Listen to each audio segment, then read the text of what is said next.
आप सभी हमारे वीडियो को बहुत प्यार कर रहे हैं और ऐसे ही प्यार करते रहे चैनल पर। नए तो चैनल को सब्सक्राइब कर दीजिए और एक लाइक का बटन जरूर दबा दीजिए। मेरा नाम रूपा है और मैं अभी 21 साल की हुई हूँ और 1 महीने बाद मेरी शादी होने वाली है। मेरे घर में मम्मी पापा हैं और 2 भाई हैं।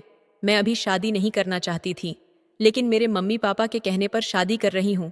जिससे मेरी शादी हो रही है उस लड़के का नाम जय है और वह एक प्राइवेट इंजीनियर है। मैं भी और पढ़कर कुछ करना चाहती थी, अपने पैरों पर खड़ी होना चाहती थी, पर ऐसा हो नहीं सका। अब फाइनली मेरी शादी की डेट आ गई थी और मेरी शादी हो जाती है। मैं नई नई दुल्हन बनकर ससुराल जाती हूँ और मैं इस शादी से बिल्कुल खुश नहीं थी। तो सुहागरात के दिन मैं अपने पति से अलग सोती हूँ और ऐसा ही मैं 1 महीने तक करती हूँ। लेकिन रोज वह मुझे यही बोलते थे कि जब तुम्हारी मर्जी होगी तभी हम एक दूसरे के करीब आएंगे। अब धीरे धीरे मैं पिघलने लगी थी और शायद अब मैं भी यह मान लिया था कि मेरी किस्मत में जो था मुझे मिल गया। और मेरे पति जब ऑफिस से वापस शाम को लौटते हैं तो मैं उनके लिए बहुत ही अच्छा और उनकी मनपसंद का खाना बनाती हूँ। वह यह सब देखकर बोलते हैं, क्या आज कोई प्रोग्राम है, क्या है जो आज ऐसा खाना बनाया है? तो मैं हल्का सा मुस्कुरा देती हूँ और फिर सभी लोग खाना खाते हैं। मेरे घर में सास ससुर हैं। सास है जो मेरी बीमार रहती हैं और ससुर के कमर में बहुत ज्यादा दर्द होता है, पैरों में भी दर्द होता है, जिससे वह ज्यादा चल फिर नहीं सकते। हम लोग डिनर करके बेडरूम में पहुंच जाते हैं और मैं दरवाजे के पीछे छुपी रहती हूँ। जैसे ही मेरे पति कमरे में अंदर आते हैं मैं उनकी आंखें एकदम से बंद कर लेती हूँ। वह डर से जाते हैं। फिर मैं जैसे ही अपना हाथ हटाती हूँ तो वह मुझे देखकर अपनी बाहों में भरकर अपनी गोद में उठा लेते हैं और बेड पर बैठा देते हैं। मैं बोलती हूँ कि आज मैं हार गई और आप जीत गए और हम 4 महीने बाद अपनी सुहाग रात मनाते हैं और एक दूसरे से बेइंतहा मोहब्बत रात भर करते हैं। सुबह हम जब सोकर उठते हैं तो मैं फटाफट सभी के लिए नाश्ता बनाती हूँ और नाश्ता बनाने के बाद मैं सभी को बुलाती हूँ। सास तो मेरी बीमार थी, इसलिए उनको मैं बेड पर ही खाना देती थी। मेरे ससुर जी दिखने में अच्छे थे, लेकिन उनके पैर कमर की वजह से वह ज्यादा चल नहीं पाते थे। वह नाश्ता करने के लिए आ रहे थे, तभी एकदम से वह गिर पड़ते हैं। मैं दौड़ के जाती हूँ और उनको उठाती हूँ। मेरे ससुर जी बुढ़ापे में भी बहुत ही सुंदर दिखते हैं। एक दिन की बात है, मैं देखती हूँ कि ससुर जी अपनी कमर में तेल लगाने की कोशिश कर रहे हैं, लेकिन वह नहीं लगा पा रहे हैं। पैरों में तो जैसे तैसे वह मालिश कर लेते हैं, पर अपनी कमर में कैसे लगा सकते हैं? यही मैं 2-4 दिन तक देखती रही। फिर एक दिन मैं उनके पास जाती हूँ और कहती हूँ, ससुर जी लाओ, मैं आपकी मालिश कमर में कर देती हूँ, तेल लगा देती हूँ। तो वह मना कर देते हैं। एक दिन मैं सुबह सोकर उठती हूँ और अपनी सास को चाय देने जाती हूँ। मैं उनको बुलाती हूँ, माँ माँ, लेकिन वह कोई जवाब नहीं देती है। मैं उनको हिलाकर देखती हूँ तो मुझे लगता है कि मेरी सास अब इस दुनिया में नहीं रही है। मैं जोर से चिल्लाती हूँ और रोने लगती हूँ। तभी मेरे पति आते हैं और ससुर भी धीरे धीरे आ जाते हैं। वह लोग भी देखते हैं तो यही होता है कि अब मेरी सास माँ इस दुनिया में नहीं रही है।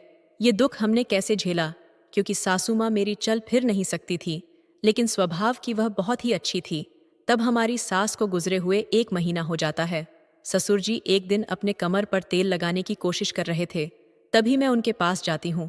तभी वह मुझको बोलते हैं, बहू, तुम्हारी माँ मेरी कमर पर और पैरों पर बहुत अच्छी मालिश किया करती थी, अब तो वह रही नहीं, तो अब किससे उम्मीद करूं?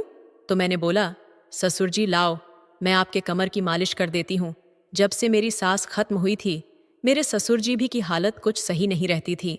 वह छोटी सी छोटी चीज भी भूलने लगे थे। अब उनका बुढ़ापा साफ झलक रहा था। एक दिन में उनके पैरों और हाथों की कमर की मालिश कर रही थी। मालिश करते करते ससुर जी बोलते हैं कि बहू, पूरे शरीर की मालिश कर दो।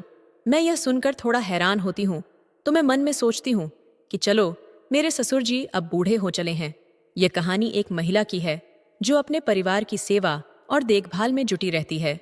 वह अपने ससुर की रोजाना मालिश करती थी, क्योंकि उन्हें उम्र के कारण कई तरह की शारीरिक तकलीफें थीं। वह उन्हें आराम देने के लिए पूरी लगन से उनकी देखभाल करती थी।